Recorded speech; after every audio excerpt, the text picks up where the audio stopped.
Bonjour, nous sommes le mardi 12 mars 2024 et nous allons parler des finances publiques et du président de la Cour des comptes, Pierre Moscovici.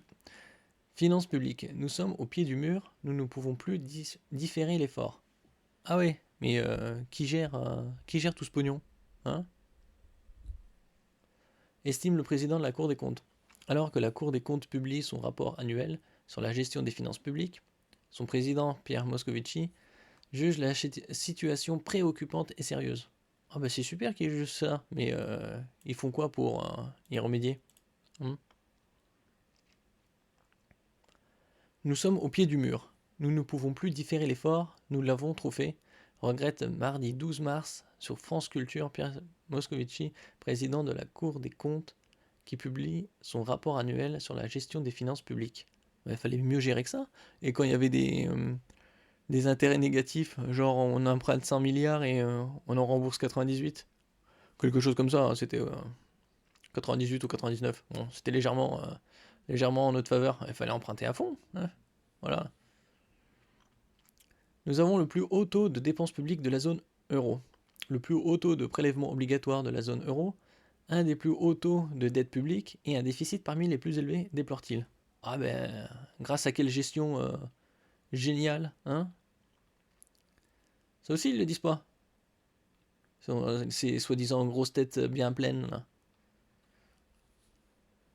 Le président de la Cour des comptes porte un regard assez critique sur la situation d'ensemble des finances publiques françaises, parmi les plus dégradées de la zone euro selon lui. Pierre Moscovici évoque des déficits élevés, une dette publique qui a augmenté de 800 milliards d'euros depuis 2018, on va dire c'est même 1000 milliards depuis 2017, hein, c'est-à-dire depuis 7 ans. Alors qu'est-ce que ce sera dans 3 ans, au bout d'une décennie de Macronie, hein? On sera bientôt à 1200, 1500 milliards ou quoi? Et une situation générale sous tension. Estime que la France fait partie du podium, pas des plus enviables. Des 3 pays les plus endettés de la zone euro, derrière la Grèce et l'Italie. On, on est quand même sur le podium, non? Le 50e déficit budgétaire de suite. Oh bah, c'est un record ça aussi. 50 ans sans un budget à l'équilibre, ça veut dire depuis 74. 74 c'était Pompidou Giscard. Ouais, c'était Giscard. Les magistrats financiers en attribuent la responsabilité aux différents gouvernements successifs. En 2024, nous allons fêter le 50e déficit budgétaire de suite. Ce qui veut dire que jamais un gouvernement de droite, de gauche, de centre n'a eu la culture de réduction du déficit, soutient Pierre Moscovici. Ah, ni la gauche, ni la droite, ni le centre. Bon, ils vont faire appel quoi à l'extrême gauche et à l'extrême droite pour voir, et on verra que finalement, ben, ça sera pareil. Parce qu'ils ne savent pas gérer, ou ils ne veulent pas. Il faut vraiment faire un effort de réduction, de maîtrise de la quantité de dépenses publiques et d'amélioration considérable de sa qualité, plaide-t-il. Car pour le président de la Cour des comptes, si le niveau de dépenses publiques est très haut, le service public n'est pas forcément dans sa meilleure forme. Il est même très loin d'être dans sa meilleure forme, hein. Pour redresser les finances publiques, le gouvernement avait annoncé d'ores et déjà un plan de réduction des dépenses publiques avec 10 milliards d'euros annoncé en 2024. Ouais, 10 milliards d'euros, mais déjà, il n'y aura pas besoin de faire un plan de réduction des dépenses s'ils ne gaspillaient pas des milliards à tort et à travers pour n'importe quoi.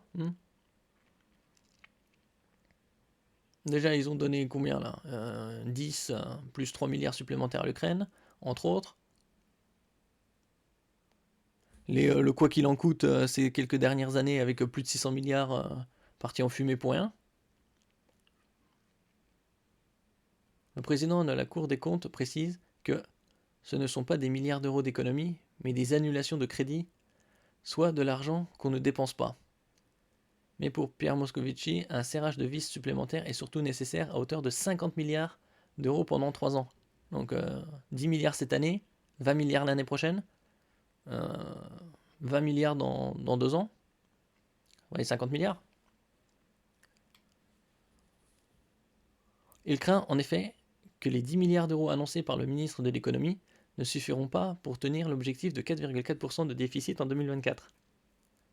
Déjà, il avait abaissé sa prévision de croissance, comme s'il pouvait prévoir quoi que ce soit, de 1,4% à 1%. Bon, on verra déjà au bout de quelques mois, au milieu de l'année, si ce taux de 1% symbolique est encore d'actualité. Le président de la Cour des comptes explique que le déficit risque d'être plus important et que la croissance pourrait être moins bonne que prévu. Oui, mais moins bonne que prévu jusqu'à quel point? 0,5? 0,3? Récession?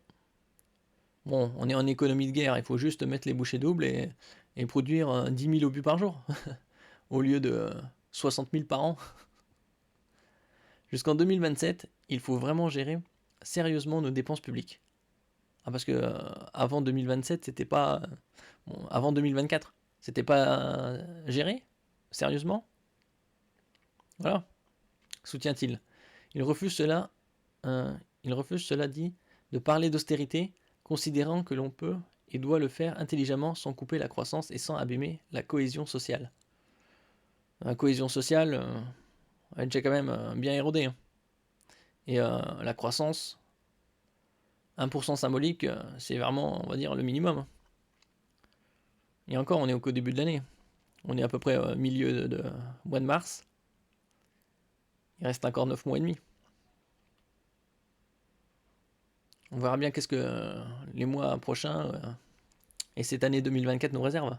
Surtout avec l'arrivée des JO fin juillet, courant août. Merci pour votre écoute. N'oubliez pas de mettre un j'aime, un commentaire, de partager et de vous abonner à la chaîne. À la prochaine fois.